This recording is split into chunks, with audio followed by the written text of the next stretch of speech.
saya Yunita Sari. Saya akan menjelaskan tentang resume dari presentasi kelompok kami, yaitu tentang Computer Internet Protocol Address. Nah, Internet Protocol Address biasanya bisa disebut dengan IP, yaitu Internet Protocol. Internet Protocol adalah seperangkat aturan yang mengatur aktivitas internet dan memfasilitasi penyelesaian berbagai tindakan pada www. Lalu ada IP address. IP address adalah bilangan biner yang secara unik mengidentifikasi komputer dan perangkat lain pada TCP atau IP network. Nah, IP address memiliki dua bagian, yaitu yang pertama, bagian network atau net ID dan bagian host atau host ID. Nah, IP address memiliki 32 bit. Net ID itu berperan dalam mengidentifikasi suatu network dari network lain. Sedangkan host ID itu berperan untuk mengidentifikasikan host dalam suatu network. Lalu ada IP address dibagi ke dalam 5 kelas. Pembagian ke dalam 5 kelas ini ditujukan untuk mempermudah alokasi IP address. Nah, baik untuk host atau jaringan tertentu atau untuk keperluan tertentu. Yang pertama, IP address kelas A. IP address kelas A itu bit bilangan pertamanya itu adalah 0 dan dengan panjang net ID-nya itu 8 bit dan host ID-nya ada 24 bit. Yang kedua, IP address kelas B. IP address kelas B, dua bilangan digit pertamanya itu di set adalah 10. Nah, lalu net ID-nya terdiri dari 16 bit dan host ID-nya juga terdiri dari 16 bit. Lalu yang ketiga, IP address kelas C. IP address kelas C ini mulanya digunakan untuk jaringan berukuran kecil seperti LAN.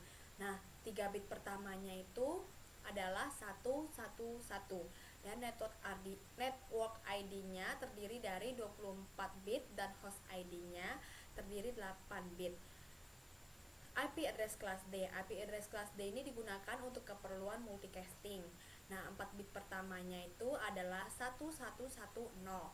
Nah, dalam multicasting tidak dikenal dengan adanya net ID dan host ID. Lalu yang terakhir itu adalah IP address kelas E. IP address kelas E ini tidak diperuntukkan untuk keperluan umum.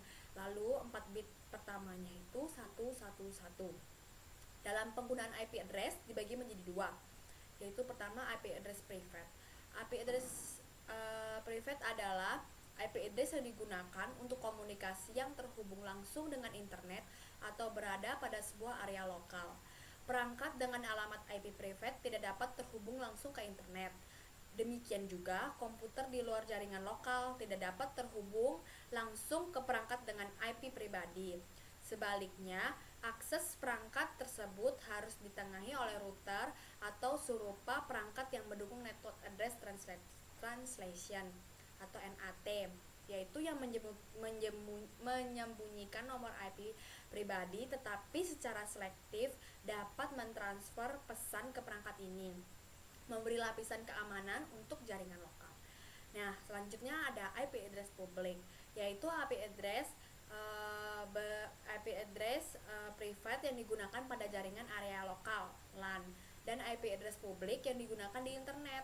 Sebagai contohnya, saat kita pertama kali mengakses URL http://www.google.co.id, maka secara otomatis saat kita pertama kali mengakses URL tersebut akan melakukan koneksi menuju alamat IP address-nya. Nah, biasanya sih langsung menuju ke alamat IP address-nya yang digunakan di jaringan internet dan digolongkan sebagai public address.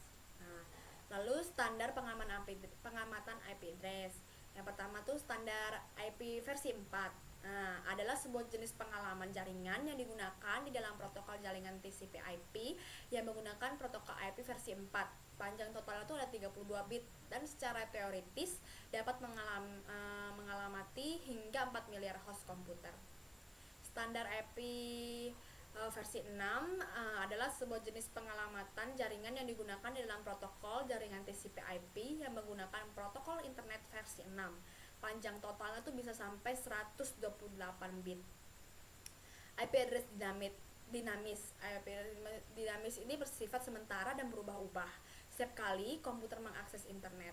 Nah, IP address dinamis ini pada dasarnya diambil dari kumpulan alamat IP yang dibagi antara berbagai komputer dan sudah ditetapkan sebelum sistem ini biasanya ditangani oleh sistem DHCP. Nah, lalu yang terakhir ada IP address statis. Nah, IP address statis ini umumnya lebih disukai untuk keperluan VoIP. Nah, VoIP yaitu seperti game online atau tujuan lain di mana penggunaan harus membuatnya mudah bagi komputer lain untuk mencari dan terhubung ke mereka.